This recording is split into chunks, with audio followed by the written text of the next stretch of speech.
안녕하세요.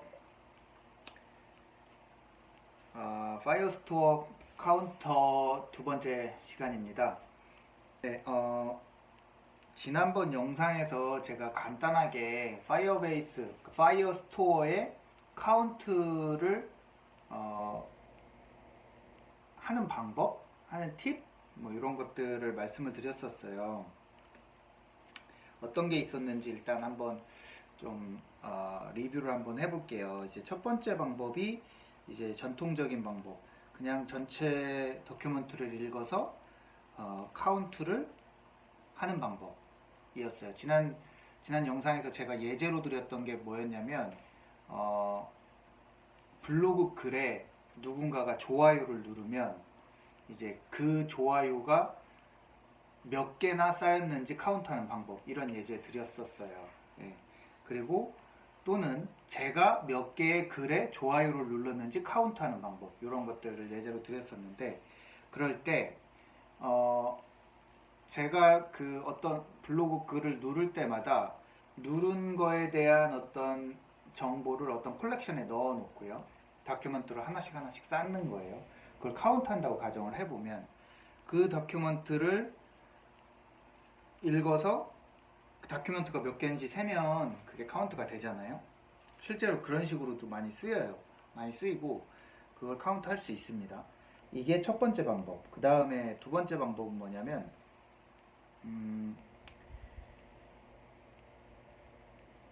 카운트 값을 실제로 계산을 하는 거예요. 저장을 해두는 거죠. 그러니까 지금은 그 도큐먼트를 그러니까 셀렉트해서 도큐먼트를 읽어오고 그 도큐먼트 읽어온 개수를 카운트하는 방법이었다면 그냥 카운트 필드를 읽는 거예요. 그래서 실제로 예를 들면 10이면 10, 50이면 50 이렇게 카운트 필드를 읽는 방법이 두 번째 방법이었어요. 근데 이 방법은 그 카운트를 계산을 미리 해둬야 된다는 점이 있었어요. 그래서 카운터 값을 저장을 해두고 그 값을 읽어온다. 이런 방법이 두 번째 방법이었고요. 그 다음에 세 번째 방법 뭐냐면 파이어스토어는 리얼타임 데이터베이스 똑같습니다. 그러니까 파이어베이스에서 제공한 DB는 카운트를 처리하는 비용이 비싸요. 그래서 상대적으로 카운트를 처리하는 비용이 싼 게 이제 MySQL이나 이런 SQL DB들, 오라클이나 이런 SQL DB들은 카운트 값이 싸요. 또 다른 어떤 카운트 값이 더 싼 그런 서비스들이 있을 수 있겠죠. 그런 것들을 이용해서 카운트만 처리를 하는 방법이 있습니다. 그 다음에 네 번째 방법은 뭐냐면 제가 예제로 드렸던 게 도큐먼트 ID 값에 카운트 정보를 담는 거예요. ID에. 그러면 그 도큐먼트를 한 개를 읽어왔을 때 요게 몇 번째 도큐먼트다, 토탈 몇 개의 카운트가 있다, 이런 식으로 약간 프로그래밍적으로 약간 아이디어를 통해서 처리하는 방법이 있습니다. 이렇게 네 가지를 소개해 드렸고요. 오늘은 그 각각을 좀 자세히 알아보겠습니다. 자, 도큐먼트를 직접 카운트하는 방법. 이거 너무 이제 보편적인 방법이에요. 그리고 사실 실질적으로 많이 쓰이는 방법입니다. 그냥 파이어스토어 컬렉션에 쿼리를 주고 스냅샷을 다 읽어와서 스냅샷 사이즈를 읽습니다. 이렇게 되면 뭐 스냅샷 사이즈가 예를 들면 200개다. 그러면 그냥 200이라는 카운트 값이 생겨요. 이렇게 해서 읽는데 문제는 리드가 200번 발생합니다. 그냥 카운트 한 번 읽을 때마다. 그러면 예를 들어서 블로그 글에 좋아요를 누른 게 몇 명인지를 보여주고 있다고 쳐보자고요. 그러면은 이 글에 20명이 좋아요를 눌렀어요. 그러면 그 글을 누군가가 볼 때마다 20번씩 리드가 발생하는 거예요. 좋아요를 2,000명이 눌렀으면 2,000번씩 리드가 발생하는 거죠. 이런 식으로 다큐멘트를 직접 카운트하는 방식을 쓰게 되면, 네. 그러니까 그런 상황에선 좋은 방법이 아니에요. 근데 예를 들면 한 5천 명 정도가 쓰는 어떤 서비스예요. 근데 오늘 로그인한 사람이 오늘 가입한 사람이 몇 명인지를 보여주는 어떤 카운트 값이 있어요. 그럼 고작 해봐야 1 내지 2 이 정도 숫자일 거잖아요. 그런 경우에는 그냥 이렇게 직접 카운트를 써도 문제가 되지 않죠. 리드 값이 많지 않으니까. 대신에 실시간성은 높으니까 이런 식으로 쓰는 게 좋습니다. 그리고 이렇게 카운트를 직접 하는 거는 리드 비용도 비싸지만 메모리 소모도 많아요. 그래서 20만 개의 그 도큐먼트를 다 긁어와서 그걸 카운트한다고 생각하면 메모리가 그만큼 소모되겠죠. 그러니까 메모리 소모도 많은 것도 단점이다. 그래서 적절한 곳에 써야 됩니다. 그래서 대용량 데이터를 카운트하기엔 적절한 방법은 아닙니다. 대신에 가장 좋은 장점이 뭐냐면 사용법이 간단해요. 이거는 굉장한 장점이에요, 사실은. 다른 어떤 것 고려하지 않고 그냥 사이즈 딱 치면 어레이 랭스 읽듯이 그냥 읽을 수 있어요. 사용법이 쉬운 게 최대 장점이고 그렇기 때문에 많이 쓰인다. 비용을 조금 납부하더라도 빠르게 개발을 해야겠다. 이런 경우에도 쓸 수 있겠죠. 그리고 실시간 카운트. 그러니까 누가 실제로 좋아요를 딱 눌렀어. 그럼 그게 바로 반영되죠, 카운트에. 이런 실시간성이 장점이다. 이렇게 생각하실 수 있겠습니다. 자, 그 다음에 이제 두 번째 카운터 값을 저장을 해놓고 읽어오는 방법이에요. 요거는 조금 복잡한데요.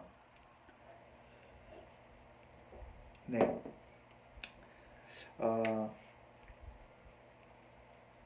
요거는 어떤 관점이냐면 예를 들어서 블로그에 좋아요를 누른 사람이 몇 명이냐를 계산을 하고 싶어요. 그러면 그 블로그라는 그 도큐먼트에 카운터라는 필드를 둬요. 그리고 좋아요를 누가 누를 때마다 그 카운터를 필드 값을 플러스 1 해주는 거예요.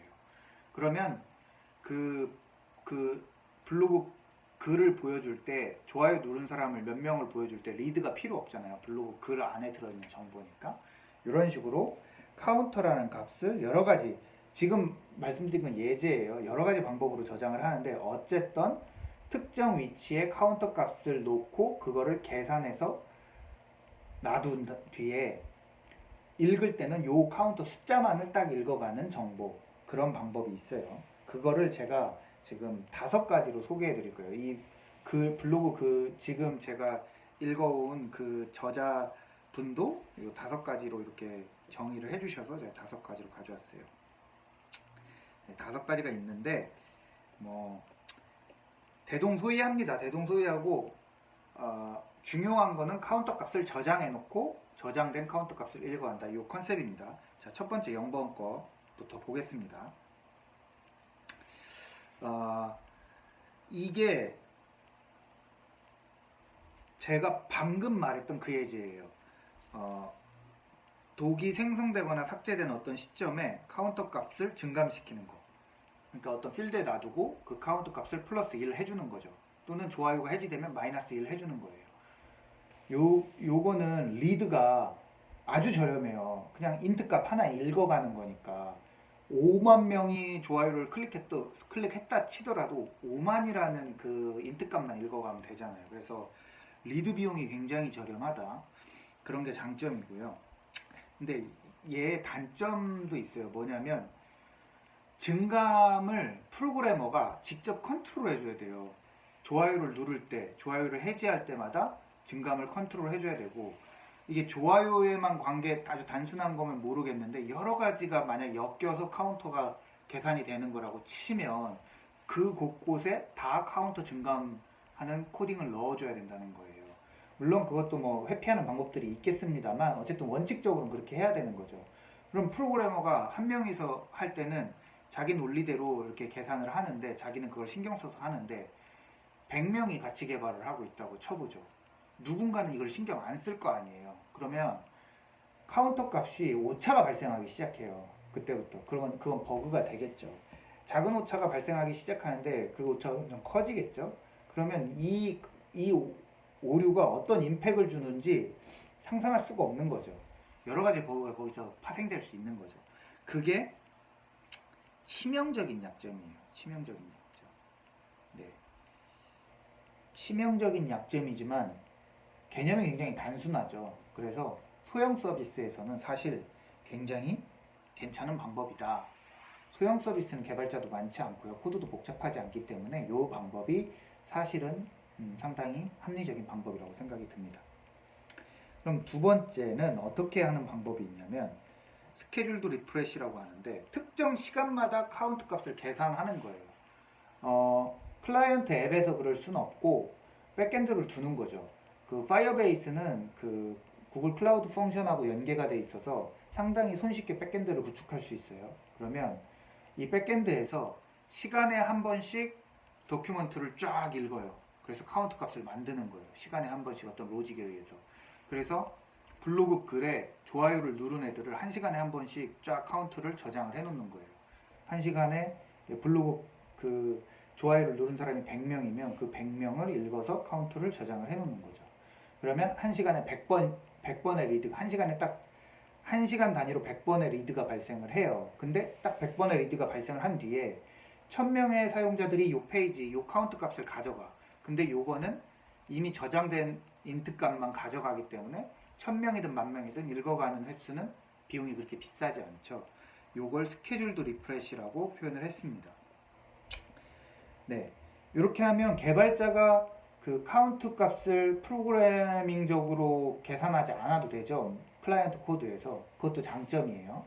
그리고 그 리드 비용도 조금 저렴하죠. 아주 저렴하진 않지만 그래도 사이즈를 그대로 읽어버리는 그 방법보다는 그래도 뭐 시간에 한 번씩만 업데이트되는 형태이기 때문에 그래도 비용이 조금 쌉니다. 근데 이제 요거의 단점이 뭐냐면 한 시간에 한 번씩 집계가 되잖아요. 한 시간 동안 발생하는 그 중간에 발생하는 카운터 값이 정확하게 집계가 되지 않는 거죠. 그러니까 두리뭉실하게 카운터가 제공이 되죠. 근데 카운터라는 성격을 봤을 때 정확한 정보가 제공 안 돼도 괜찮은 경우들이 있어요. 좋아요 카운트를 이게 20개인지 30개인지가 그렇게 중요하냐? 그렇진 않잖아요. 실시간성이 매우 중요한 정보는 아니잖아요. 지금 20개였는데 1시간 이내에 30명이 또 좋아요를 눌렀어. 그럼 1시간 뒤에 50명으로 바뀌면 되잖아요. 그러니까 그런 정보들은 이런 스케줄드 리프레시를 쓸 수도 있다. 이렇게 하면 좋을 것 같아요. 그럼 그 다음에 인크리멘탈 네이브 방식이라고 하는데 이거는 어떤 방식이냐면 이것도 카운트 값을 저장하는 건 똑같아요. 근데 카운트 값의 증감을 누가 하느냐? 백엔드가 하는 거예요. 클라우드 펑션에서 좋아요가 탁 클릭이 돼. 그러면 그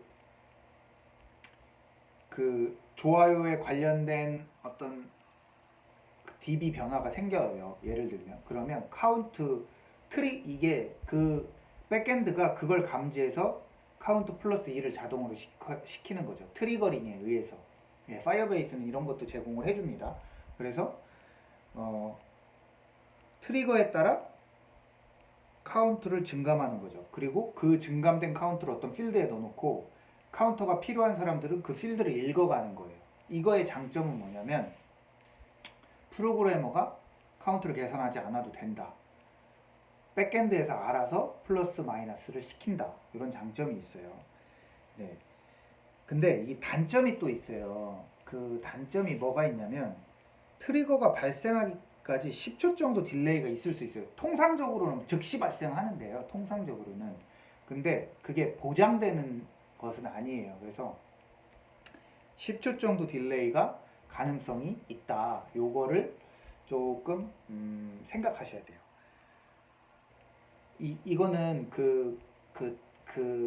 파이어베이스, 파이어 스토리지와 클라우드 펑션 간의 어떤 메커니즘 때문에 이런 게 발생을 하는데 그리고 또 다른 단점이 뭐냐면 한 번만 발생하는 게 아니에요. 트리거가 한 번은 무조건 발생하는데 3번, 4번도 발생할 수도 있어요. 구글 문서에 적어도 한 번 발생한다 라고 되어 있거든요. 그래서 3번, 4번 발생할 수 있는 가능성도 있다. 요걸 생각하셔야 됩니다. 그래서 제가 이 부분을 설명을 드리려고 왜 이런 방식으로 동작하냐를 하려고 했는데 일단 뭐 그 부분은 시간상 설명을 넘기는 게 나을 것 같아요. 복잡해지니까. 근데 이런 메커니즘은 데이터 처리에서 많이 쓰입니다. 예를 들면 명백하게 무조건 한 번은 보장한다. 아니면 도착하든 안 도착하든 보장하지 않고 나는 그냥 한 번 던지고 만다. 데이터 한 번 콜하고 끝. 더 이상 신경 쓰지 않는다. 이런 식의 메커니즘도 있고요. 아니면 적어도 한 번은 보장한다.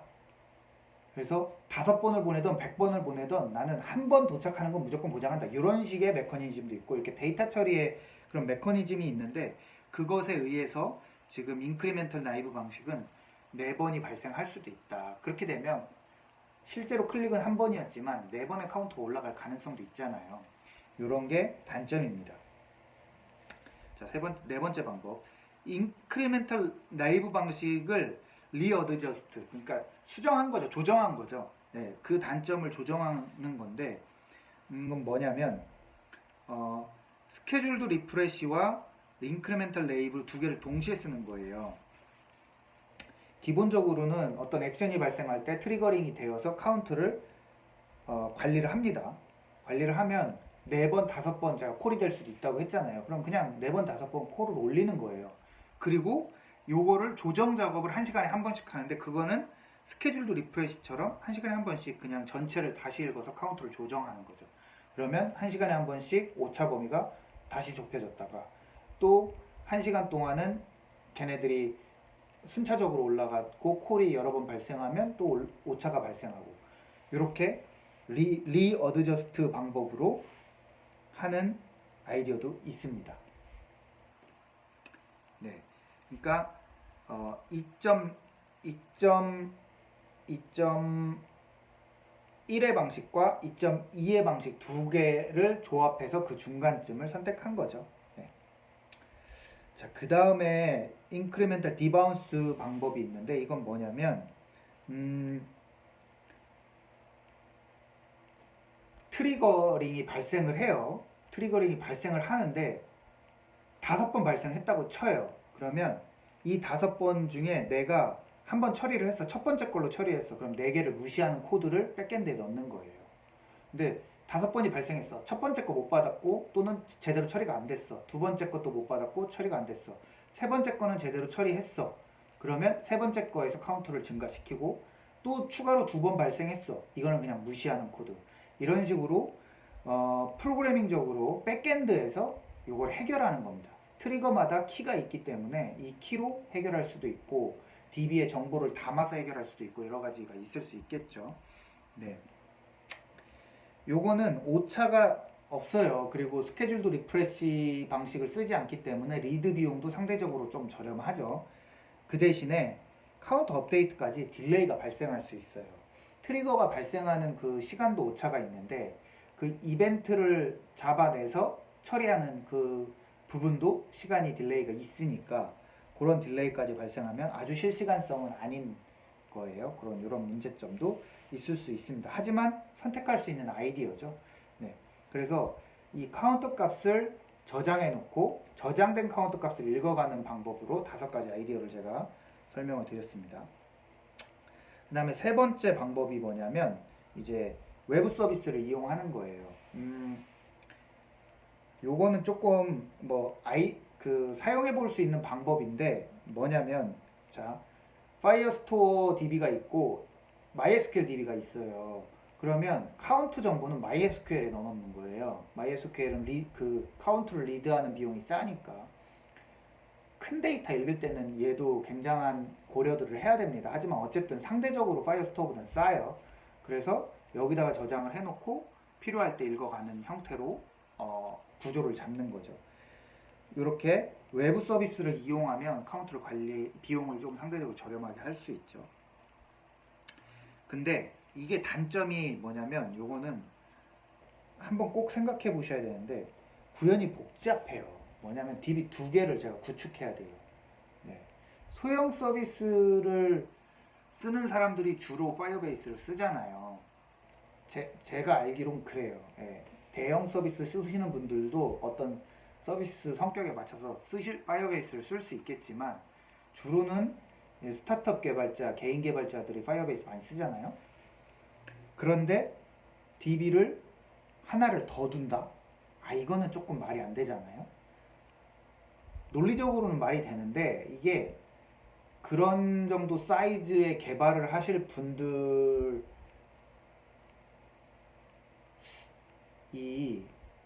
카운터 관리를 위해 DB를 쓸까요? 저는 비관적입니다. 근데 상황이 만약에 내가 이미 DB 2개를 써야 되는 정도의 서비스를 하고 있어. 그래서 이미 SQL DB가 있어. 그러면 카운터를 이쪽에 올려도 되겠죠. 왜냐하면 더 복잡해지지 않으니까. 근데 내가 지금 파이어베이스만 쓰고 있는데 카운트 관리를 위해서 SQL DB를 올린다? 이거는 좀 바보 같은 짓인 것 같아요. 구현이 복잡합니다. 그리고 인프라를 늘리는 거는 그렇게 좋은 방법은 아니에요. 가능하면 단순화시키는 게 좋아요. 물론 대형 서비스는 퍼포먼스가 중요하기 때문에 인프라를 늘려서 안정적이고 퍼포먼스 있게 서비스를 해야 되니까 늘려야겠지만 소형 서비스는 관리라는 측면이 비용이 굉장히 비싸거든요. 인프라 관리라는 부분이 생각보다 비쌉니다. 그 비용이라는 게 꼭 인프라 클라우드에 인프라를 올려가지고 발생하는 비용을 말하는 게 아니라 관리를 해야 되는 그 시간들, 그 리소스들, 공부해야 되는 그런 부분들 다 비용으로 쳤을 때 인프라를 2개 운영하는 것은 상당한 비용이 발생한다. 그래서 구현이 복잡한 단점이 있다.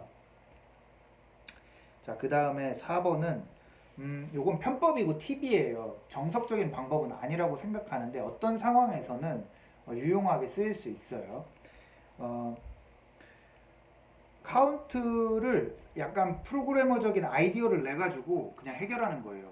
대표적인 게 도큐먼트 아이디에 카운트 값을 담는 거죠. 그래서 도큐먼트를 탁 읽었을 때 그냥 카운트도 같이 읽히는 거죠. 그런 방법도 있을 수 있다. 요거는 뭐 다양한 방법이 있을 수 있겠죠. 자기 프로그램에 맞춰서. 어쨌든 그런 식으로 뭔가 편법, 팁, 이런 아이디어를 내서 해결하는 방법도 있을 수 있겠습니다. 네, 준비된 건 여기까지인데, 자, 그러면 제가 정리를 한번 해볼게요. 자, 1번 사이즈 그냥 측정하는 거, 2번은 카운터 저장하는 거, 여기에 5가지 방법이 있었습니다. 3번은 익스터널 쓰는 거예요. SQL DB라고 해볼게요. 4번은 그냥 아이디어로 해결하는 거. 네, 이렇게 했을 때 저는 어떻게 하냐? 저는 스타트업의 소규모 서비스를 개발하는 사람입니다. 저는 주로 90%, 80%요 2번을 씁니다. 카운터를 저장하고요. 그 다음에 20%는 사이즈를 측정합니다. 요 2가지만 써요. 저는 SQL에 굉장히 익숙한 사람이에요. 그래서 SQL DB 쓰는 게 그렇게 부담스럽지 않은데도 관리 비용이 비싸기 때문에 SQL 고려하고 있지 않습니다. 근데 제가 이제 서비스가 커진다. 그럼 당연히 전 종합적으로 쓸 겁니다. 서비스가 커지면. 서비스가 커지면 인프라를 여러 가지로 나눠서 쓰는 게 유리합니다. 아이디어적인 해결은 아직 연습 삼아 몇 번 해봤지만 실제 서비스에 이걸 쓸 일이 별로 없었습니다. 저는 주로 2번으로 다 해결이 되더라고요. 여러분들도 한번 고민해 보시고요. 이게 제가 SQL로 쓸 때는 이렇게 카운트 리드 비용 때문에 고민했던 적이 많지는 않은데 이렇게 파이어스토어로 오니까 이런 고민들을 하게 되더라고요. 그래서 저랑 비슷한 고민들 많이 하실 수도 있어서 이런 컨텐츠 준비해 봤고요. 요게 이제 보편적으로 쓰는 방법이니까 본인이 지금 어떻게 카운트할까 고민하고 계시면 남들은 이렇게 하고 있구나 이 정도 이해하시면 좋을 것 같습니다. 제가 영상 메모에 블로그 글 주소 남겨놓을 테니까 그 블로그 글을 읽어보시면 제가 해석한 거 말고 원 저자의 어떤 깊은 뜻들을 파악하실 수 있을 거라고 생각합니다. 저는 제 나름대로 해석해서 또 전달을 해드리는 거니까 제 생각이 조금 반영이 된 것 같습니다. 네, 오늘은 여기까지 하겠습니다. 안녕.